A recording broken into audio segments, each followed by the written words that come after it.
Election commission থেকে পাওয়া যে তথ্য সেই তথ্য বলছে যে বিজেপির কাছে বিএলএ মানে বুথ লেভেল যে এজেন্ট সেই এজেন্টের সংখ্যা কিন্তু অনেক বেশি।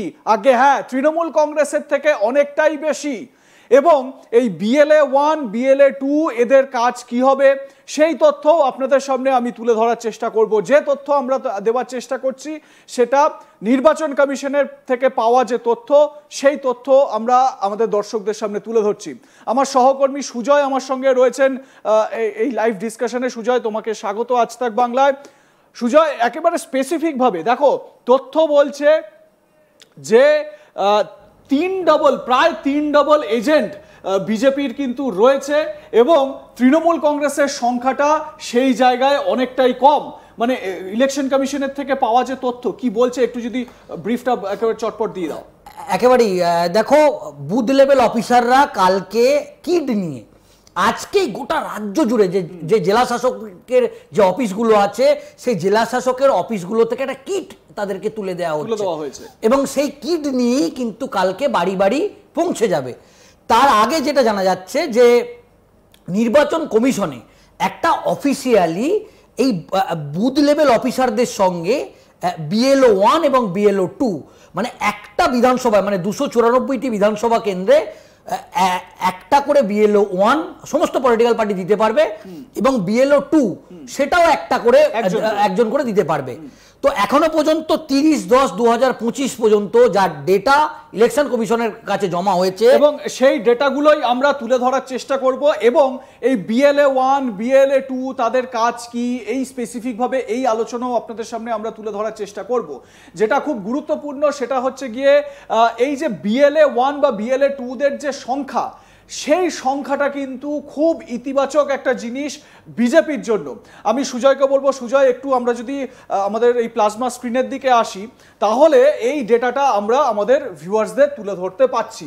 পরিষ্কার ছবি, এই ডেটা আমাদের ইলেকশন কমিশনের তরফ থেকে পাওয়া ডেটা, সেই ডেটা আমরা আপনাদের সামনে আমি তুলে ধরছি এবং এই জায়গা থেকে যে ইনফরমেশনগুলো আমরা দেওয়ার চেষ্টা করব বা বোঝাবার চেষ্টা করব সেটা একটু ভালো করে আপনারা বুঝে নেবেন।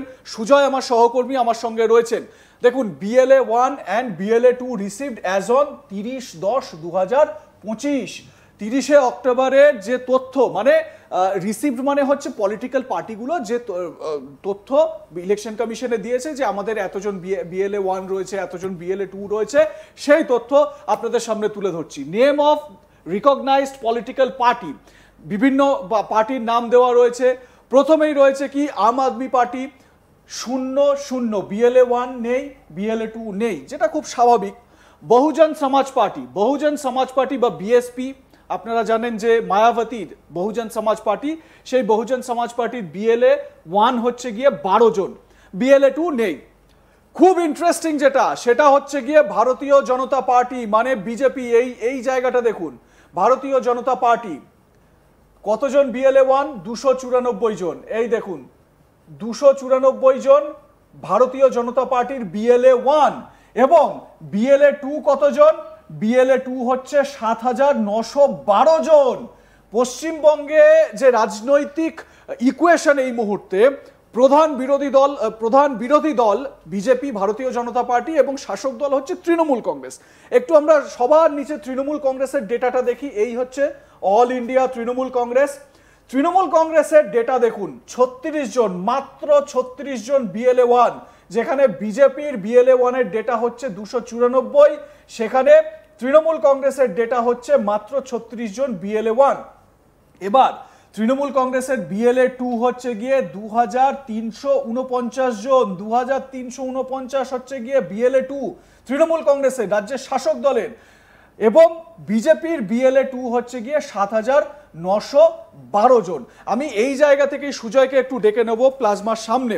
সুজয়, তোমার কাছে আমি একটা জিনিস জানতে চাইবো, তার মানে আমরা এই ডেটাটা যদি দেখি তাহলে দীর্ঘদিন ধরে যে আলোচনা হয়ে আসছিল বিজেপির বুথ লেভেলে লোক নেই, বুথ লেভেলে বিজেপির কর্মী নেই, যেই কারণে বিজেপি পিছিয়ে পড়ছে এবং বিজেপির সেই কারণে হয়তো তৃণমূল কংগ্রেসের সঙ্গে সংগঠনে পেরে উঠছে না, এই যে কথাগুলো বলা হচ্ছিল, তাহলে সেটা কি মিথ? সেটা কি একটা শুধুমাত্র কল্পনা মাত্র? কারণ আমরা এই বিএলএ দের যে ডেটা যদি দেখি তাহলে তো বিজেপি অনেক এগিয়ে, তৃণমূল কংগ্রেসের থেকে এগিয়ে।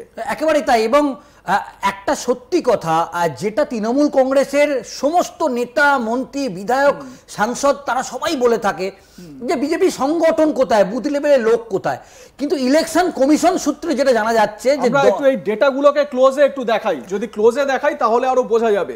আমার ক্যামেরা পার্সন শুভজিৎ আমার সঙ্গে রয়েছেন, আমরা এই ডেটাগুলো আপনাদের সামনে তুলে ধরছি। একেবারেই দেখো, ইলেকশন কমিশনের তরফ থেকে যেটা জানা যাচ্ছে 30/10/2025 পর্যন্ত নির্বাচন কমিশনের দপ্তরে প্রত্যেকটা রাজনৈতিক দল তারা BLA 1 এবং BLA 2 একজন করে, দুজন করে প্রতিনিধি তারা কিন্তু জমা করতে পারবে। আবেদনপত্র তারা জমা, সেই তালিকা জমা করার একটা সময়সীমা ছিল। সেখানে যেটা দেখা গেল খুব উল্লেখযোগ্য, যেটা কেউ ভাবতেই পারেনি, যে বিজেপি তারা ব্যাপারটা অত্যন্ত সিরিয়াসলি নিয়েছে এবং সব থেকে বেশি সমস্ত রাজনৈতিক দলকে প্রায় ছাপিয়ে 7,912 জন বুথ লেভেল 2 BLO 2 প্রতিনিধির নাম জমা করে দিয়েছে। এবং 294টা বিধানসভা কেন্দ্র, এই 294টা রাজ্যের বিধানসভা কেন্দ্রে একজন করে, প্রত্যেকটা বিধানসভা কেন্দ্রের একজন করে BLO 1 এর থাকতে হবে, তার তালিকাও খুব তাড়াতাড়ি মানে একেবারে জমা দিয়ে দিয়েছে, যেটা অত্যন্ত উল্লেখযোগ্য বিষয় এবং যেটা নিয়ে এই মুহূর্তে রাজ্য রাজনীতি উত্তাল। তাহলে এসআইআর নিয়ে, এসআইআর এর প্রথম পর্ব আগামীকাল থেকে শুরু হচ্ছে। আজকে কিছুক্ষণের মধ্যেই যেটা জানা যাচ্ছে সিও দপ্তরে জরুরি বৈঠক হবে। সিও মনোজ আগরওয়াল তিনি ডিএম এবং এডিএম এবং এসআইআর এর কাজে নিযুক্ত সমস্ত আধিকারিকদের সঙ্গে, এআরও এবং সিনিয়র সমস্ত আধিকারিকদের সঙ্গে দফায় দফায় বৈঠক করবে। কিন্তু বৈঠক করার আগে সত্যি এই তথ্যটা, যেটা বিজেপির কাছে অত্যন্ত স্বস্তির খবর এবং এখনো পর্যন্ত তারা অত্যন্ত সিরিয়াসলি, এবং আর একটা বিষয়, তাহলে তৃণমূলের কি বা তৃণমূল কংগ্রেসের কি এটা একটা অন্য কোনো প্ল্যান, সেটা একটা দেখতেই হবে। কারণ তৃণমূল কংগ্রেসের সংগঠন তো সব থেকে বেশি শক্তিশালী, তাহলে তৃণমূল কংগ্রেস তাদের তালিকা কেন জমা করলো না, এর মধ্যে কি অন্য কোনো? আমি ঠিক এই যে প্ল্যানের কথা তুমি যেটা বলছো তৃণমূল কংগ্রেসের রাজ্যের শাসক দলের, সেই প্ল্যানের জায়গাটাও আমি আমাদের দর্শকদের সামনে তুলে ধরার চেষ্টা করব।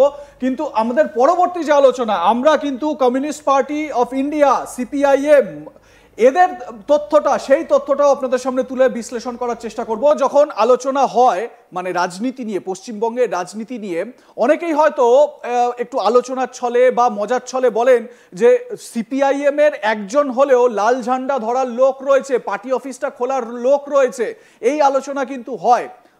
CPIM সংখ্যা না পেতে পারে, সংখ্যায় শূন্য হতে পারে, কিন্তু CPIM এর লোক রয়েছে, লোকবল রয়েছে।